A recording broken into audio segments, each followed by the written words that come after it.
新年行大運，梗係要睇啲新嘢啦！全球首創嘅懸崖高山動車衝上雲霄咁啊！大個山嘅霧凇化埋個雪妝，架動車沿住楓林凌空飛馳，咁獨一無二嘅視覺，手機相機點影都好似靚到仙境咁。嚟到新月蛇族村，蛇族姑娘敬酒，記得飲多2碗，攞返個好意頭。支溪走老雞，開年大吉大利。坐船遊覽地球美麗嘅疤痕，羅霄山大峽谷，探秘熱水洲。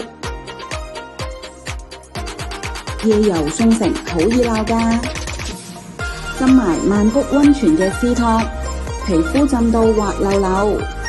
我哋喺酒店食豪華豐富嘅自助餐，大把靚嘢嘆啊！呢趟行程真係新鮮又好玩嘅極致體驗，快啲約埋老友一齊玩轉江西啦！